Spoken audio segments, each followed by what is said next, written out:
Namami Chinmayam Devam Sadgurum Brahma Vidwaram Vasudeva Sutam Devam Kamsachanora Mardanam Devaki Paramanandam Krishnam Vande Jagadgurum Tvameva Mata cha Pita Tvameva Tvameva Bandhusya Sakhatvameva Tvameva Vidya Dravidam Tvameva Tvameva Sarvam Namadeva Deva Tvameva Sarvam Gurudeva Deva. Hari Om. We are doing the Panchadasi, the 11th chapter, and Panchadasi is by Vidyaranya Swami, written in 13th century, and he takes up different objections raised against Advaita after Shankara, and therefore this text is supposed to be very important for many people to study, particularly for clearing out all the samshayas or the doubts about Advaita Vedanta, because he raises some of the objections and then answers also. And here in this chapter is from 11th chapter on all the way up to 15th is centered on the Ananda aspect. So first 5 chapters are on the existence, Sat aspect, and from 6th to 10th is about Deepa Prakarana, which is essentially on the consciousness, Chit aspect of it. Now we are discussing about Ananda aspect. So this 11th chapter is titled essentially Brahmanande, the Yoganandaha, Brahmanande, Vishayanandaha also. And we are discussing this is the highest happiness that one can get is from the Brahman. So everyone is looking for happiness and will not stop unless one is absolutely, eternally, inexhaustibly happy. That means there is nothing more for him to gain. So that's why he is the one who has gained everything that needs to be gained, and therefore he is happy. Limitless alone is happy.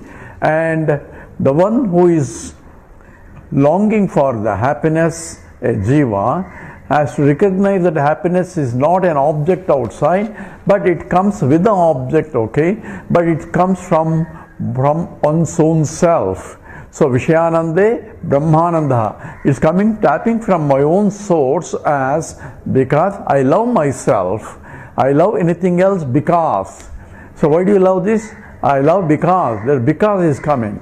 Why do you love yourself? There is no because means it is spontaneously I cannot but love. And people say, oh, I hate myself. And people ready to commit suicide because they don't like themselves. What they don't like is not themselves. What they don't like is the circumstances that are forcing them to be unhappy. So if you solve those circumstances, then they again want to continue. And they want to end this life so that they can think they will be happy by that way. So what they are searching for, even in committing suicide, they are looking for happiness only. One way or other, that's constant search for happiness goes on. And every time I fulfill some desire, that will not give me happiness because it's only temporary happiness. What I'm looking for is eternal, inexhaustible happiness, and Brahman, infinite alone or limitless alone, is the happy state because it's limitless. Any limitation causes a problem. We said the fundamental limitations are expressed in terms of Desa, Kala, Vastu, Parichinnam. That is limited by space-wise, time-wise, object-wise. So moksha has to be opposite of that. That means freedom. I am free. Why? Because I am not limited by space-wise, time-wise, object-wise. Space-wise means I am here and I am not there. So if I go to Vaikuntha, I am in the Vaikuntha, not here. So anywhere I go, place-wise, it is still limited because it's not everywhere. If it is everywhere, then I don't have to go to Vaikuntha. I can be here itself happy. So that which is beyond space has to be right here and right now. And beyond time is right now too, because any time is fixed in terms of the the past and the limited by past and the future. Now is only a junction between where past meets the future. So you have to live now. He says nirvana is you have to live now. So how do you live now? You don't live now. Because living now itself is a fictitious, because it is where the past is meeting the future is now, and you can make it smaller and smaller. Today is now, or this minute is now, this second is now, and this microsecond is now, the picosecond is now. You can keep on dividing it, almost like disappears essentially, because there is nothing to divide. It becomes so small that you cannot even divide. Then what big is now? What is there present is your presence, which cannot be divided. So that which is indivisible, that which is present all the time, in the past, in the present, in the future, alone is the truth, alone is the real, and that is yourself. Therefore this chapter calls on in terms of Brahmavit as well as Atmavit. He is the one who is completely full. Either you can say from the point of Brahman is infinite, I am the knower of Brahman. So how can I know infinity? You cannot know Brahman. Then he says Brahmavid. Brahman means I am Brahman is recognition, not a knowing as an objective science or an objective Brahman. It is a recognition of my own self. Therefore Brahmavid is same as Atmavit.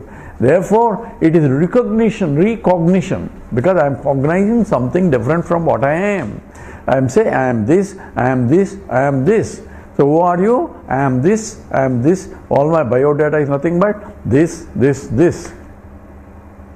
But this is an object, I am a subject. So I cannot be this. So neti neti, reject everything that is not this. Then who am I? I am that subject and not an object. But that's only inquiring of who am I. I had to also inquire what is this world? What is the nature of the world? Is there a creator? What's the nature of the creator? Is the creator and the creator different? Why am I in the creation? All that has to be understood. Who am I? Inquiry will not give you. And what I need to know is, what is this that I am rejecting? What is that? And scripture says, you are that also. I just said I am not this, I am not this. How can I be this again? You are rejecting only the superficial aspects of it, but essence of that also you. That's why Aitadatyamidagam sarvam tat satyam sa atma tattvamasi svetaketu. So whole thing is taught together. The statement Aitadatyamidagam sarvam tat satyam and sa atma tattvamasi. So Tattvamasi is not just one statement, it follows by either Atma Idagam Sarvam. Idam Sarvam, that means this entire this that you are rejecting is not this, not this. That Idam Sarvam, the essence, the Atma Tattvam, the essence of all this is nothing but Sat Swarupam only. Because that's how the existence alone was there. Sadeva Saumya Idamagram Asidekameva Advitiyam. Existence alone was there before it itself became many. So all this is nothing but appearances of existence alone. What is existence? That's what you have to discover. Anything exists because of existence. Without the existence, nothing can exist. But that which existence cannot be is not perceptible because it's infinite. So one has to cognitively understand that because of which everything exists. Without it, it cannot exist, and that itself is the existence. And I also exist, and the world exists. So existence is not separated between the subject and the object, because subject exists, object exists. So existence pervades both the subject and object. That which is beyond both subject and object is that I am. Because I am alone is there in the deep sleep state. So the whole Vedanta points out clearly that you are there in the waking state, you are there in the dream state, you are there in the deep sleep state, and you are beyond any state, and that you are is the very substratum of the whole universe. So Atmavit is same as Brahmavit. So Brahmavit Brahmaiva Bhavati. Knower of Brahman becomes Brahman only because I am Brahman, Aham Brahmasmi. That is the teaching from Vedanta. and knowing anything else will not give any problem. So that is the highest Ananda. So he classifies Ananda as three types. One is Brahmananda, another is Ananda that can be gained by gaining knowledge, objective knowledge. Not only Brahmananda is the very absolute knowledge. Now gaining the even objective knowledge, that knowing physics, knowing chemistry, knowing biology, knowing zoology, there's so many subjects that are available, and if I am expert in everything, the more I know, the more I am happy also. So knowledge also gives me happiness. That's why we said, as scientists are ready to spend hours and hours investigating, trying to learn about the nature, and why he doesn't have any fun? He doesn't watch TV or go to sports and watch a football game or this game. He has no fun at all.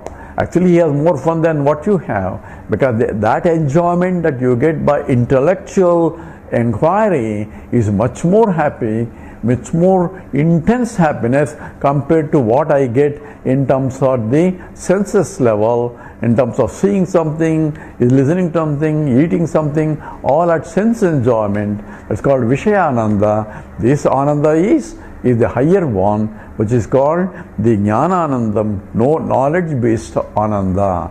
So Vidyaranya says Brahmananda, then the Vijnana Ananda, due to knowledge of objective sciences.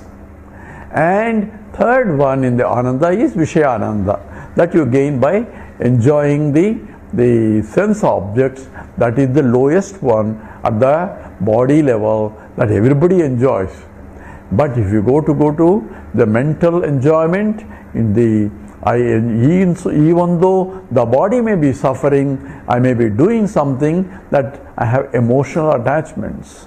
So if my daughter wants something, even though I may have back pain or this pain, I am ready to go through, because the happiness that you get in helping is much more than the suffering at the body level. So the Ananda at the mind level is superior to Ananda at the body level. And Ananda at the intellectual level is the highest Ananda. And we hear in this is even higher than that is Brahmananda. You are taking an example here of Narada, who has that Vijnana Ananda, happiness of knowing everything. And he says in the Chandogya Upanishad, it says, I am crying even though I have studied so many, the Panchavedas, Puranas and everything that you can think of, I have studied everything. Still I am suffering because of lack of pure Brahmananda.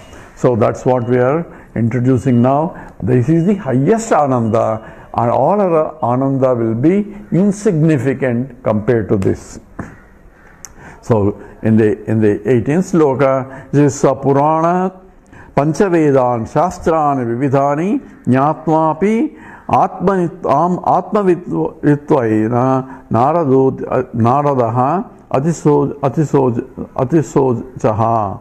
So Naradaha Atisojaha, he is deeply disturbed because he does not know the Atma, the self-knowledge doesn't have it. He has everything, other knowledge. He studied every science that you can think of, expert in everything, yet he does not have the real happiness. So Vijnanananda, even though he may be, people still will be suffering because it is still a limited, and that is not Brahman, limitless Ananda. So he says, quotation of the Narada 19, Vidyabhyasat pura tapatraya matrena sokita Vidyabhyasat pura tapatraya matrena sokita Vidyabhyasat pura tapatraya matrena sokita Pasyatva abhyasa vismara Bhanga garvaischa sokita Pasyatva abhyasa vismara Bhanga garvaischa sokita. Say Vedabhyasat Purat, before the the study of the Vedas. So is here quotation from the Narada. So before the study of the Vedas, Pura, tapatraya matrena sokita. I am suffering from the tapatrayam. That means three sources of unhappiness. I was suffering from them. So three sources of suffering here refers to essentially Adi Daivika, Adi Bhautika, Adhyatmika. This is what we say, Om Shanti, Shanti, Shanti. Why three times? Obstacles that bother us are three types. One is Adi Bhautika, Adi Daivika and Adhyatmika. Adi Daivika is that obstacles where I have no knowledge of source. It is of the Deva. Like suddenly storm coming or suddenly everything, internet going off, electricity going off, all those things are beyond our control, and that is called Adi Daivika. And Adi Bhautika means I know the source of it, but still I don't have control. Like suddenly somebody giving a big television in the neighbor, or we have here as soon as we open every Sunday we have a big broadcasting going on, so whether you like it or not you have to listen to that. It is unfortunate, but you are forced to listen some Hindi movie or music, or this is the December season here, so it says the Shabarimalai Swami Swami, that's big music, and the broken record is being played so loud that I don't know anybody listens to that or not. That becomes a problem. So these are called Adi Bhautika. We know the source, but we have no control on it. And Adhyatmika, from one internal disturbances. So I am sitting for study, suddenly problems here, problem at the body level, problem here, I need to do that, I need to do all other related problems that is of the self-centered, all come arise at that time. So these are tapatrayam. So Veda Abhyasat Pura tapatraya matrena sokita. Because of that only I was suffering before I studied Veda. Now after Veda says here you should be happy. So here we are talking about Veda says Purva Bhagam. That is the not Vedanta, but the other Vedas, which are Karma Kanda and all the Upasana and everything else. So after studying all that, Paschat Pasyato Abhyasa Vismara Bhanga Garvaischa Soketa. So for two other reasons, even though I have studied Vedanta, for two reasons I'm not being happy. One is Abhyasa Vismara. I'm not practicing what has been asked to teach. What we say? Dharmam Chara, Swadhyayanam Pravachanecha. All these things are said in that. You have to follow the rules. You have to follow the moral code. You have to study every day. All these things are specified in the Upanishad, in the Vedanta, in the Vedas. So even after studying, I am not practicing it. So because of Abhyasa Vismara, by not practicing it, I am suffering. Then Bhanga Garvaisya Sokitaha. Even though I studied, people insult me for something because I am susceptible for insultation. So it's a very, very interesting story the Gurudev used to say. So one fellow graduated and he wanted to work as a salesperson, door-to-door salesperson, and he has to get trained. And he stayed with somebody along with the seniors, and he is going around and came back after his experience of trying to sell the products at house to house. He came back and said he was very much depressed. So senior fellow asked, what's the problem? I said, I wanted to sell something. I went there, they insulted me left and right.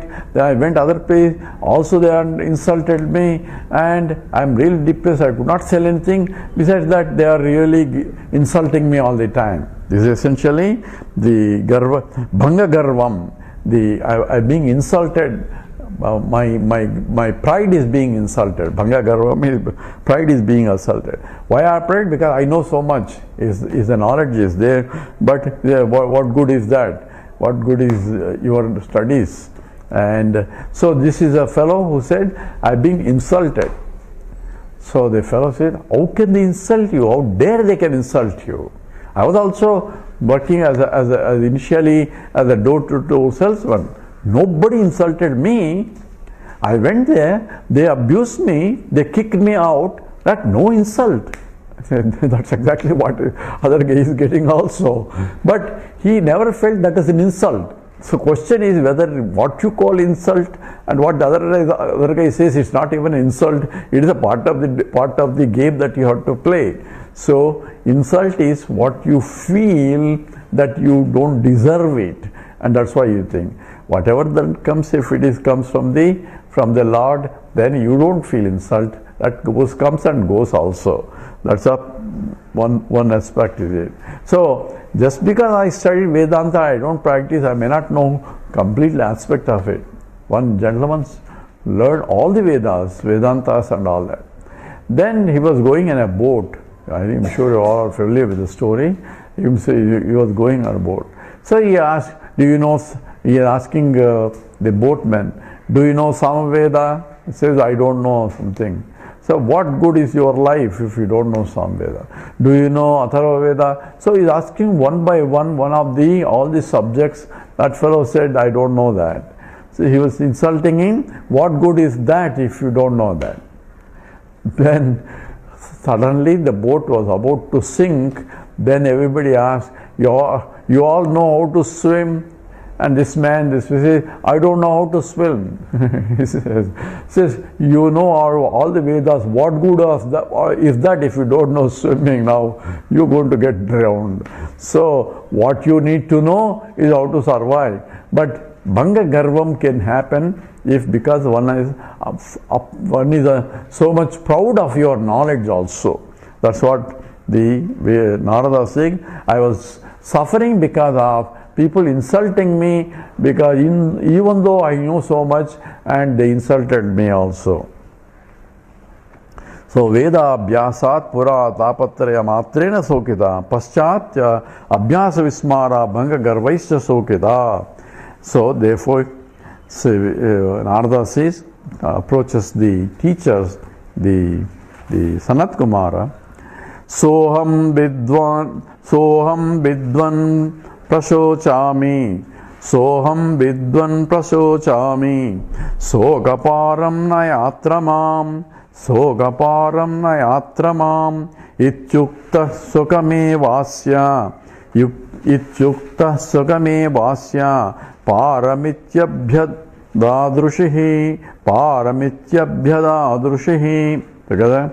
Soham Vidwan Prasochami, Sogaparam Nayatramam, Ityukta Sukame Vasya, Paramityabhyadadrushihi. So, hey Vidwan, oh wise man, oh wise one, is addressing, hey Bhagavan, Saha Aham Prasochami. See, I am suffering a lot. I am crying, I am being prosecuted by the world. So, Aham Prasochami, extremely grieved. So, Varam to me, Sokaparam Naya. So, please lead me from this, Naya means please lead me from this, beyond this sorrow that I have been suffering. Here Atra iti uktaha. So he went and surrendered to Sanat Kumara, the teacher. Sir, please help me. I am suffering with this samsara, and even though I know all the Vishyas and all that, still I am suffering. The knowledge, the Vijnana Ananda is the highest Ananda, therefore I went for it, but still I am suffering, so that is not the one I really gives me absolute happiness. So even that, knowing everything doesn't help. I may be doing a PhD, this and PhD, whole life I may spend, because one life is not enough to become expert in any field. So I am also a scientist by the by, but I investigate science, but to me it's not an objective knowledge per se, but I enjoy science not just as a science, but I see the beauty of creation in that. Therefore, I enjoy science also. So for science also, I spend 6 months in States. I do my research also, and I still publish it, even though, and publish it in the journals and so on. Some of the very important papers also. Some are even awards also, award-winning papers. But at the same time, it's not meant to become expert and for other people to respect me and so on and so forth. I publish it not for name recognition. I publish it because other people should know. And I work and involve in the science not because of trying to become a famous, but because the very investigation reveals the beauty of the creation. That itself is a different, because so even that is, I am looking at science is only a means for me to see the beauty. So any investigation can be as a process for Vedantic study or Vedantic inquiry. So my mind revels in the beauty of the totality itself, even when I am indulging. In fact, I indulge more there because I can see the order and beauty of that. Just as I see the beauty in a flower or beauty in any God's creation naturally comes out. Same way, science naturally reveals, and when you reveal that science, you see the inner beauty coming out and so beautifully. So self-consistency, powerful consistency is there in the nature also. So therefore, I enjoy science also, by the by. So therefore, here Arjuna is having Garbhabhangam. He is getting insulted because he feels that he should be respected because he knows so many subjects. He gives a big list of subjects also. Therefore, please help me. This is not the path for my absolute happiness. Iti uktaha sukhamevasya paramityabhyuda rushihi. So the Rushi, the wise person, here Sanat Kumara, he says, yes, it can be crossed, and I'm going to instruct you how to how to cross this samsara or the ocean of this finiteness. So here we are going to see the Vedantic study that is being imparted for Narada, and the essence of it is going to be talked here now. Sukham vaishayikam soka, sukham vaishayikam soka, sahasrena vrutatvataha, dukkhame veti matvaha, nalposta sukamichasau. So together, sukavaishayikam soka, sahasrena vrutatvataha, dukkhame veti matvaham, alposti sukamichasau, nalposti sukamichasau. So vaishayikam sukham. Vaishayikam means related to the Vishayas. So all objective sense object pleasures. So we are making a statement. Now the lowest one is the Vishayananda. So all happiness that comes from the indulging in the sense of, because people want to do, that is the only happiness they think. So the more you have, the more you should be happy. More you have means more objects you have. So Vaishayikam Sukham, the happiness that one gains by the objective pleasures, soka sahasrena, they cause many miseries in the end. Avrutatvatvaha, they are being associated with the misery, because every happiness that's called is involved with the suffering too. Why? Because dukkham eva, because it is only sorrow only. Iti matva, knowing this, asau, this alpasukhi, this limited happiness in the na asti adi aha, is not there, thus said. So this happiness that you are in the finite is not really there, and you are going after that happiness thinking that it is there. Even that happiness is not really coming from that objects only, but you are still going after it. So Vishayanande, we are going after indulging this is happiness, that is happiness, that is happiness. You think it is happiness and you feel happiness also, but same object doesn't have happiness because same object gives you misery to somebody else.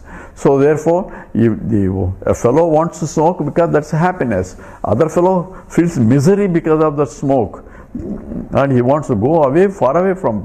He's in fact become allergic to that. Therefore, same thing. Happiness doesn't come from that only, because it's your value system gives that. His value system gives you hatred only. So there is no happiness in the Vishayas at all. That's a statement here.